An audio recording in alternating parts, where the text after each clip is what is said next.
As a quick disclaimer for those getting into this video about the 8 Greed Kings, I just want to quickly highlight that this won't also just be about the 8 Greed Kings, but also the 6 Great Gods and some of the members of the 13 heroes. And the reason why it's a bit of a mixture wrapped around these 8 individuals is because of the influence that they have on the world, and there's some of the similarities that they have, of course, with the other members that I just had spoken of. So as a quick disclaimer for those, there will be some sort of talk about other individuals to kind of give a bit of context and a bit more information to the overall impact that they have had on the world itself. But when it comes to the 8 Greed Kings, the name seems to be given by the slain theocracy, and the reason why it is believed that they got the name is because of how they came to their demise. For a bit of history, you know, they took over the world. They were the second group of players to come to the world, or at least believed to, with the 6 Great Gods being the first, and then of course the 8 Greed Kings being the second, and then a couple of members of the 13 heroes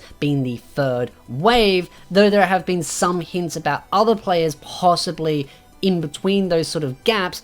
We're not 100% sure on that, and of course we'll just have to wait for more information in the light novels. But based on what we know so far, the 8 Greed Kings was the second wave of players to come to the new world, and they also were the ones to take over a large amount of land. You know, this particular continent they had a massive influence on. But if you were to, you know, conquer such a large amount of land and have such a great influence on a part of this new world, of course, you know, your enemies and everyone sort of watching these magnificent, powerful individuals, or whatever level they were, but at the point of time, they were extremely powerful on scale to other individuals. Of course, people would learn and gain knowledge from them just from observing them, and it is believed that they were one of the big influences on teaching others about tier magic. Of course, when it comes to the slain theocracy, it is believed that they gained a lot of their knowledge from the 6 Great Gods, but there seems to be a little bit of knowledge sort of not as spread out, and of course that is the reason why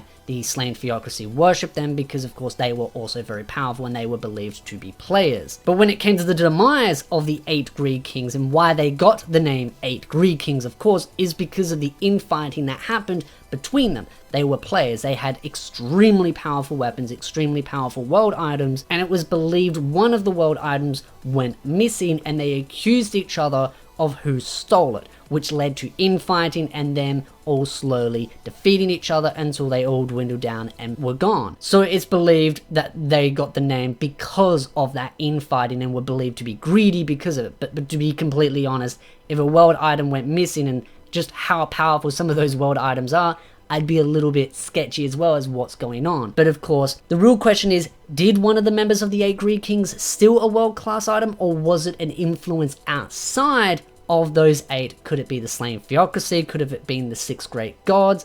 We just don't know, but could have had been an outside influence that allowed these individuals to sort of build that distrust and then slowly leading to their demise. Another thing when it comes to the 8 Greed Kings and the influence they had on the world, when they ended up taking over this large amount of land, or this particular continent, they built their own city above a desert with another city shadowing under this city. And we don't know if, you know, the surrounding area was always a desert or if it was a forest or something else. So far, all we know was that this city on the ground has also got a floating city, and it is surrounded by a desert with an unlimited amount of water flowing from the top part of the city, which would obviously allow water access to the lower regions. But from what we know is there's many powerful items hiding in there. Whether they're world-class items, all we know so far is that there are many magical items in there. I would say, based on my theories, there is probably some world-class items hiding in there. The fact that there is a floating city,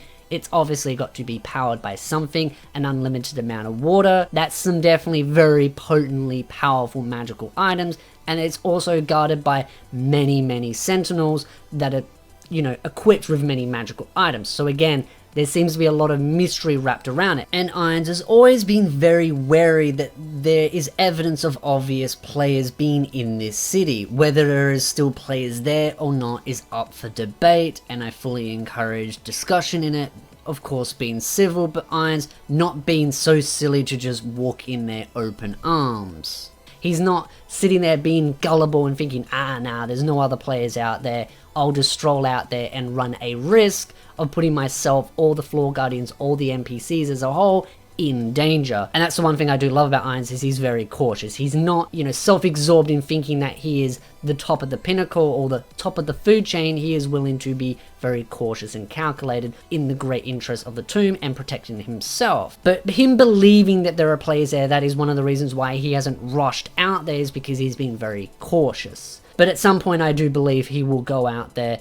Even his disciple that has recently joined him, the lovely top tier mage, he has been out there, but when he went out there, of course, Flutter did not actually get any items out there and he was declined. The 13 heroes, on the other hand, did get some magical items when they went to visit the particular city to help them, of course, defeat the enemies that they were fighting. One of the other influences that the 8 Greed Kings had on the world itself, in this particular continent that they had conquered, disconcluding the city, when they were trying to conquer this massive amount of land, the human race was almost at extinction. So if the 8 Greed Kings weren't summoned to this new world, the humans possibly would have been wiped out. But because the 8 Greed Kings were teleported to the world and then they went on their conquering spree, they had a massive influence on sort of the system itself, on the power balance between humans and other creatures like dragons, etc. And because they went on that conquering spree, they almost wiped out many other races almost to extinction, dragons being one of them. Many different powerful races almost wiped out, which allowed the human race to absolutely thrive and flourish to the state that they are currently at. So without the influence of the 8 Greed Kings, and of course the 6 great gods did also help when it came to the slain theocracy, but of course the 8 Greed Kings were a bigger impact because of the grand scope of their conquering. But this is another thing that kind of falls back on Ainz. Will he follow a similar sort of storyline or similar track record as the 8 Greed Kings? And I don't mean in the name itself, greed and infighting. I'm talking about how Ainz has conquered this continent. Will he follow those same steps and conquer the world, create this massive floating utopia out in the city, or a, similar type of utopia, kind of like what he has done now with the volumes? And will he have this massive influence and spread knowledge and power? And when you read the light novels, you can definitely see there are some similarities. The real question is how far will this go, or will he change the sort of fork and go in a different direction when he has actually conquered the continent itself? And will he find other continents out there that don't agree with him? Will they try and interfere? Will he find other players? I know a lot of people believe that there aren't other players in the game other than the ones that we know about from the 13 heroes that are still alive, the one in particular. But of course there are theories and ideas that there are other players out there. Some believe there are, some people believe there isn't. Again, there is no right or wrong answer, as much as people get very heated about it. Love to know your thoughts in the comment section down below. But again, keep it civil, we all have different opinions. But I do believe that the author is trying to go in that direction, that there might be other players out there other than the one that we know about. But I also think that what is the direction that the writer is going is that there will be other powerful individuals from the new world that will have an influence that may be speed bumps for Ainz. There are definitely some powerful individuals out there. The dragons are powerful, but not all of them, because they've almost been wiped to extinction. There definitely seems to be a sort of a lacking number of them, and there are some dragons out there, won't name any names, but there are particular dragons out there that are quite powerful. How powerful they are, that's the real question. Are they on equal footing to Ainz, or are they just slightly weaker, or is there going to be some teamwork to allow that slight little edge, which then comes down to sort of a question of, is it going to be the floor guardians and Ainz versus these individuals, or is it just going to be the floor guardians, or again, it's possibly going to be many different wars fought on many different fronts? Love to know your thoughts in the comments section down below, what your thoughts are on that. But the real thing here is to kind of bring back from this is that the 8 Greed Kings definitely had a large influence, and it does seem like there are some similarities in the path that Ainz has taken, in that the 8 Greed Kings went between wiping out particular races almost to extinction, bringing them to, submission and serving Ainz. There is a lot of similarities in some of the decisions. There are some differences, but there are some similarities. And the real question is going to be, will Ainz follow it to a degree and then fork off at the last minute, or will he completely follow it, leaving to his demise? We don't know. Again, it's just a theories looking at different perspectives. So don't get angry in the comment section yelling at me. I'm merely looking at all sides of the perspective. And we won't know until the author has written all this down and released it in the light novel series. But again, I'd love to know your thoughts in the comment section down below. But if you like this video, hit the like button, subscribe for more anime content, and I will see you beautiful nerds in the next video.